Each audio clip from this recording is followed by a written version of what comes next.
ಎಲ್ಲರಿಗೂ ಶರಣಾರ್ಥಿಗಳು, ಆತ್ಮೀಯ ಶರಣು ಬಂಧುಗಳೇ. ಇಂದು ನಾವು ಹಡಪದ ಅಪ್ಪಣ್ಣನ ಕುರಿತು ಈ ಒಂದು ವಿಡಿಯೋದಲ್ಲಿ ತಿಳಿದುಕೊಳ್ಳೋಣ. ಅಪ್ಪಣ್ಣನವರು ಬಸವಣ್ಣನವರ ಆಪ್ತ ಕಾರ್ಯದರ್ಶಿ ಆದದ್ದು ಹೇಗೆ? ಅಪ್ಪಣ್ಣನಲ್ಲಿ ಬಸವಣ್ಣನವರು ಅಷ್ಟೊಂದು ವಿಶ್ವಾಸ ಬಿಡಲು ಕಾರಣವೇ? ಅಪ್ಪಣ್ಣನು ಬಸವಣ್ಣನವರ ಪತ್ನಿ ನೀಲಾಂಬಿಕೆಯನ್ನು ತಂಗಡಿಗೆಗೆ ಕರೆತಂದದ್ದು ಏಕೆ?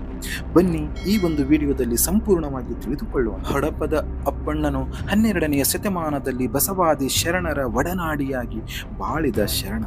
ವಚನಕಾರ, ಬಸವಣ್ಣನ ಆಪ್ತ ಕಾರ್ಯದರ್ಶಿಯೂ ಆತ್ಮೀಯನೂ ಆದ ಅಪ್ಪಣ್ಣ ಅವರ ಜೀವನದ ಪ್ರತಿಯೊಂದು ಹಂತದಲ್ಲಿಯೂ ಅವರಿಗೆ ಸಹಾಯಕನಾಗಿ ಬದುಕಿದ ಏಕೈಕ ಶರಣ. ಹಡಪದ ಅಪ್ಪಣ್ಣನವರು ವಿಜಯಪುರ ಜಿಲ್ಲೆಯ ಬಸವನ ಬಾಗೇವಾಡಿ ತಾಲೂಕಿನ ಮಸಬಿನಾಳ ಗ್ರಾಮದ ಚೆನ್ನವೀರಪ್ಪ ದೇವಕಮ್ಮನವರ ಮಗ. ದೇಗಿನಾಳ ಗ್ರಾಮದ ಜೀರನಾಗಪ್ಪ ಚೆನ್ನ ಬಸವಮ್ಮನವರ ಮಗಳಾದ ಲಿಂಗಮ್ಮ ಇವರ ಪತ್ನಿ. ಇವರ ಕಾಲವನ್ನು ಕ್ರಿಸ್ತಶಕ 1160 ಎಂದು ಗುರುತಿಸಲಾಗುತ್ತದೆ.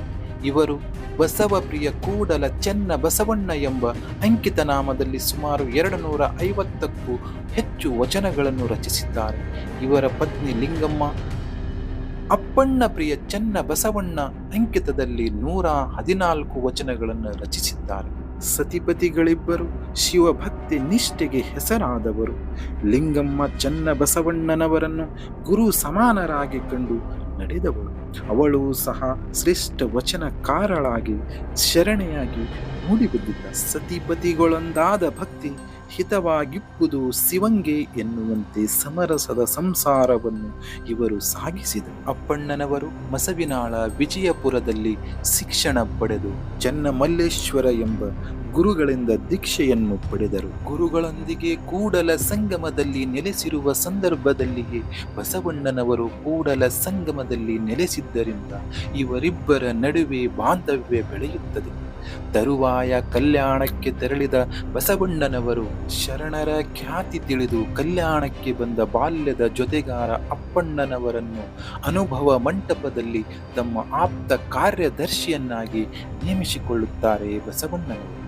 ಅಣ್ಣನ ಬಗ್ಗೆ ಅಪಾರವಾದ ಗೌರವ ಭಕ್ತಿ ಹೊಂದಿದ್ದ ಅಪ್ಪಣ್ಣನವರು ಕಾಯ ವಾಚ ಮನಸ್ಸಿನಿಂದ ಸೇವೆ ಮಾಡಿ ಬಸವಣ್ಣನ ಕೊನೆಗಾಲದವರೆಗೂ ಅವರ ಒಡನಾಡಿಯಾಗಿ ಆಪ್ತ ಸೇವಕನಾಗಿ ಬಾಳುತ್ತಾರೆ. ಲೌಕಿಕ ಪಾರಮಾರ್ಥಗಳೆರಡರಲ್ಲಿಯೂ ಲೀಲಾಜಾಲವಾಗಿ ತೊಡಗಿಸಿಕೊಂಡು ಹೋಗುತ್ತಿದ್ದುದರಿಂದ ಶರಣರೆಲ್ಲ ಅವರನ್ನು ನಿಜ ಸುಖಿ ಅಪ್ಪಣ್ಣ ಎಂದು, ಅವರ ಶರಣ ಪತ್ನಿ ಲಿಂಗಮ್ಮನನ್ನು ನಿಜ ಮುಕ್ತೆ ಎಂದು ಕರೆದರು. ಹಡಪದ ಎಂದರೆ ಚೀಲ ಎಂದರ್ಥ.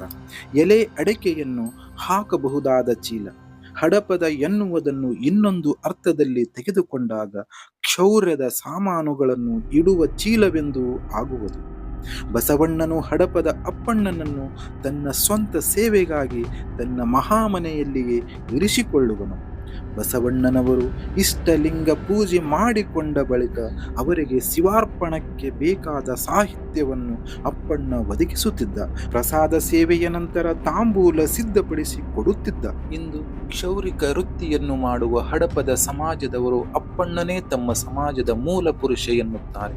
ಬೆಳಿಗ್ಗೆ ಹಡಪದ ಸಮಾಜದವರ ಮುಖ ನೋಡಿದರೆ ಅಪಶಕುನವಾಗುತ್ತದೆ ಎಂಬ ಮೂಢನಂಬಿಕೆ ಸಮಾಜದಲ್ಲಿದ್ದು ಅದನ್ನು ನಿವಾರಿಸಲು ಬಸವಣ್ಣನವರು ಯಾರೇ ಬಂದರೂ ಮೊದಲು ಅಪ್ಪಣ್ಣನವರನ್ನು ನೋಡಿಕೊಂಡೇ ಬರಬೇಕೆಂಬ ನಿಯಮ ಮಾಡಿದ್ದರೆಂಬ ಪ್ರತೀತಿ ಇದೆ. ಹೀಗಾಗಿ ಅಪ್ಪಣ್ಣನವರು ಶರಣರ ಕ್ಷೌರ್ಯ ಮಾಡುವ ವೃತ್ತಿ ಮಾಡುತ್ತಿದ್ದರೆಂಬ ಅಭಿಪ್ರಾಯಗಳಿವೆ. ಅಪ್ಪಣ್ಣನವರ ಒಂದು ವಚನದಲ್ಲಿ ಮಾತ್ರ ಹಡಪಿಗ ಎನ್ನುವ ಪದವಿದ್ದು ಅಲ್ಲಿ ಅವರು ವೃತ್ತಿಯನ್ನು ಪ್ರಸ್ತಾಪಿಸಿಲ್ಲ. ಹಾಗಾಗಿ ಅವರ ವೃತ್ತಿಯ ಬಗ್ಗೆ ಇನ್ನೂ ಗೊಂದಲಗಳಿವೆ. ಅಪ್ಪಣ್ಣನವರ ವಚನಗಳಲ್ಲಿ ಶಟಸ್ಥಲದ ವಿಷಯಗಳು ಪ್ರಮುಖವಾಗಿ ಪ್ರಸ್ತಾಪವಾಗಿವೆ. ಪ್ರಭುದೇವ ಅಕ್ಕ ಮಹಾದೇವಿಯವರಂತೆ ಅಪ್ಪಣ್ಣ ಸಹ ಬೆಡಗಿನ ವಚನಗಳನ್ನು ರಚಿಸಿದ್ದು ಕಾಯಕ ನಿಷ್ಠೆ, ದಾಸೋಹ ನಿಷ್ಠೆ, ಭಕ್ತಿ, ವೈರಾಗ್ಯ, ಆಚಾರ ವಿಚಾರಗಳನ್ನು ವೈಚಾರಿಕತೆಯ ನೆಲೆಯಲ್ಲಿ ವಿಡಂಬನಾತ್ಮಕವಾಗಿ ವಚನಗಳಲ್ಲಿ ತಿಳಿಸಿರುತ್ತಾರೆ.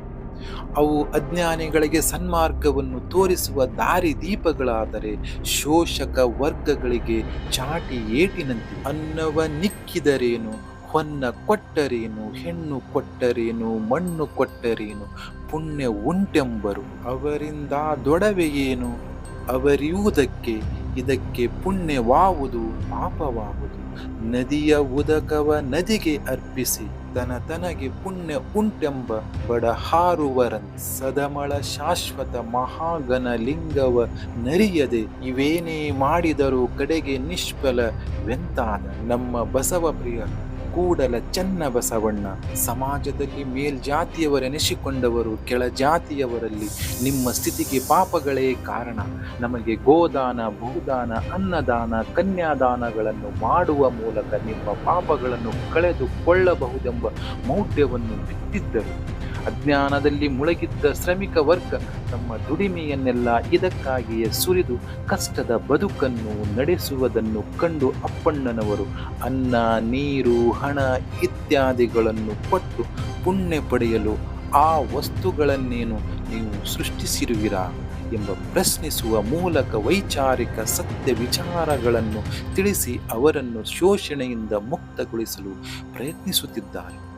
ಜ್ಯೋತಿಷ್ಯ ಶಾಸ್ತ್ರ ಪುರಾಣಗಳನ್ನು ನಂಬಿ ಮೂಢನಂಬಿಕೆಯ ದಾಸರಾದ ಜನರನ್ನು ಅಪ್ಪಣ್ಣನವರು ಎಚ್ಚರಿಸುತ್ತಾರೆ. ನಡೆ ನುಡಿಯ ಸಾಮ್ಯತೆ ಇರಬೇಕೆಂದು ಅಪ್ಪಣ್ಣ ತನ್ನದೊಂದು ವಚನದಲ್ಲಿ ನುಡಿದರೇನಯ್ಯ ನಡೆ ಇಲ್ಲದಕ್ಕ, ನಡೆದರೇನಯ್ಯ ನುಡಿ ಇಲ್ಲದಕ್ಕ, ಈ ನಡೆ ನುಡಿಯರಿದು ಏಕವಾಗಿ ತಾವು ಮೃಡ ಸ್ವರೂಪದ ಶರಣರಡಿಗೆರಗಿ ನಾನು ಬದುಕಿದೆನಯ್ಯ ಬಸವಪ್ರಿಯ ಕೂಡಲ ಚೆನ್ನ ಬಸವಣ್ಣ. ಹೀಗೆ ಶರಣರು ನಡೆ ನುಡಿ ಒಂದಾಗಲು ಮೇಲ್ಪಂಕ್ತಿ ಹಾಕಿದರು. ಬಸವಣ್ಣನವರೊಂದಿಗೆ ಅತ್ಯಂತ ಒಡನಾಡಿಯಾಗಿದ್ದ ಅಪ್ಪಣ್ಣ ಅಲ್ಲಮ ಪ್ರಭುಗಳ ಆಗಮನದಿಂದ ಸಂವಹನಕಾರನಾಗಿ ಕಾರ್ಯ ಮಾಡಿದನು. ಅನುಭವ ಮಂಟಪ ರಚಿಸಿದ ಬಸವಣ್ಣ ಅದರ ಅಧ್ಯಕ್ಷ ಸ್ಥಾನಕ್ಕಾಗಿ 12 ವರ್ಷ ಕಾಯುವನು. ನಂತರ ಅಲ್ಲಮ ಪ್ರಭು ಒಬ್ಬ ರೋಗಿಯ ವೇಷದಲ್ಲಿ ಕಲ್ಯಾಣಕ್ಕೆ ಬರುವನು. ಆತನನ್ನು ಮೊದಲು ಗುರುತಿಸಿದವನೇ ಅಪ್ಪಣ್ಣ.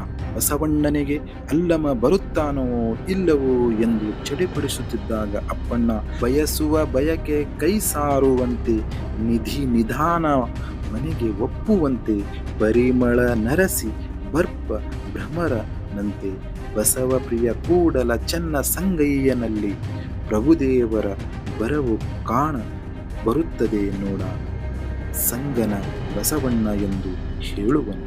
ಆಗ ಬಸವಣ್ಣನಿಗೆ ಸಮಾಧಾನವಾಗುವುದು. ಕೊನೆಗೂ ಅಲ್ಲಮ ಪ್ರಭು ಬಂದರು.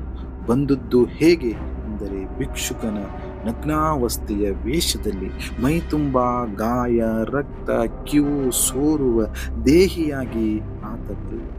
ಅಪ್ಪಣ್ಣ, ಬಸವಣ್ಣ ಇವರಿರುವರು ಈತನೇ ಅಲ್ಲಮನೆಂದು ಗುರುತಿಸುವರು. ಹೀಗೆ ಅಪ್ಪಣ್ಣ ಬಸವಣ್ಣನವರ ಆಪತ್ ಬಾಂಧವನಂತೆ ಅವರಿಗೆ ಸಹಾಯಕನಾಗಿರುತ್ತಾನೆ. ಮುಂದೆ ಹರಳಯ್ಯ ಮಧುವಯ್ಯರ ಕೊಲೆಯಾದ ನಂತರ ಇನ್ನು ಕಲ್ಯಾಣದಲ್ಲಿರುವುದು ಸಾಧ್ಯವಿಲ್ಲವೆಂದು ಬಸವಣ್ಣನವರು ನಿರ್ಧರಿಸಿ ಕೂಡಲ ಸಂಗಮನಾಥನ ಕಡೆಗೆ ತೆರಳಿದಾಗ ಹಡಪದ ಅಪ್ಪಣ್ಣನು ಜೊತೆಗೆ ಇದ್ದನು. ಸಂಗಮನಾಥನ ಸನ್ನಿಧಾನವನ್ನು ತಲುಪಿದ ನಂತರ ಬಸವಣ್ಣನ ನೀಲಾಂಬಿಕೆಯು ಕಲ್ಯಾಣದಲ್ಲಿಯೇ ಉಳಿದುಕೊಂಡಳು, ಅವಳನ್ನು ಇಲ್ಲಿಗೆ ಕರೆದುಕೊಂಡು ಬಾ ಎಂದು ಅಪ್ಪಣ್ಣನಿಗೆ ಆಜ್ಞಾಪಿಸಲು ಅವನು ಮರಳಿ ಕಲ್ಯಾಣಕ್ಕೆ ಬಂದು ನೀಲಾಂಬಿಕೆ ಎದುರು ಎಲ್ಲ ಸಂಗತಿಯನ್ನು ವಿವರಿಸಿ ಸಂಗಮನಾಥನಲ್ಲಿ ಹೊರಡಬೇಕೆಂದು ಕೇಳಿಕೊಂಡನು. ಅವನ ಮಾತಿನಂತೆ ನೀಲಾಂಬಿಕೆಯು ಹೊರಡಲು ಸಿದ್ಧಳಾದಳು. ಇವರಿಬ್ಬರು ಕೃಷ್ಣಾ ನದಿಯ ತೀರದಲ್ಲಿರುವ ತಂಗಡಿಯವರೆಗೆ ಬಂದರು. ಅಷ್ಟೊತ್ತಿಗೆ ಬಸವಣ್ಣನವರು ಸಂಗಮನಾಥನಲ್ಲಿ ಐಕ್ಯರಾಗಿದ್ದರು. ಆ ಸಂಗತಿಯನ್ನು ಕೇಳಿ ಇಬ್ಬರಿಗೂ ಅತೀವ ದುಃಖವಾಯಿತು. ಅಲ್ಲಿಯೇ ನೀಲಾಂಬಿಕೆಯು ತನ್ನ ಲಿಂಗದಲ್ಲಿ ಹಾಗೂ ಹಡಪದ ಅಪ್ಪಣ್ಣನು ತನ್ನ ಲಿಂಗದಲ್ಲಿ ಅಲ್ಲಿಯೇ ಬಯಲಾದರು. ಈ ರೀತಿಯಾಗಿ ಹಡಪದ ಅಪ್ಪಣ್ಣನು ನಿಜವಾದ ಸೇವಕನಾಗಿ ಕಾರ್ಯವನ್ನು ಪೂರ್ತಿಗೊಳಿಸಿ ಅಜರಾಮರನಾದನು. ಈಗ ತಂಗಡಗಿಯ ಕೃಷ್ಣಾ ನದಿಯಲ್ಲಿ ನೀಲಾಂಬಿಕೆ ಹಾಗೂ ಹಡಪದ ಅಪ್ಪಣ್ಣನವರ ಸ್ಮಾರಕವನ್ನು ನಿರ್ಮಿಸಲಾಗಿದೆ. ಹಡಪದ ಅಪ್ಪಣ್ಣನದು ಮಹಾಜೀವನ. ಆತ ಇದ್ದಾಗಲೂ ಸಹಿ ಎನಿಸಿಕೊಂಡ, ಲಿಂಗೈಕ್ಯನಾದಾಗಲೂ ಸಹಿ ಎನಿಸಿಕೊಂಡ. ಶರಣರ ಮಹಿಮೆಯನ್ನು ಮರಣದಲ್ಲಿ ನೋಡು ಎಂಬ ನುಡಿಗೆ ಅಪ್ಪಣ್ಣ ಸಾಕ್ಷಿಯಾದನು. ಅಪ್ಪಣ್ಣನಿಗೆ ಮರಣವೇ ಮಹಾನವಮಿ. ಆತ್ಮೀಯ ಶರಣು ಬಂಧುಗಳೇ, ಈ ವಿಡಿಯೋ ಇಷ್ಟ ಆದರೆ ಒಂದು ಲೈಕ್ ಮಾಡಿ, ವಿಡಿಯೋ ಕುರಿತು ಒಂದು ಕಮೆಂಟ್ ಮಾಡಿ. ಧನ್ಯವಾದಗಳು.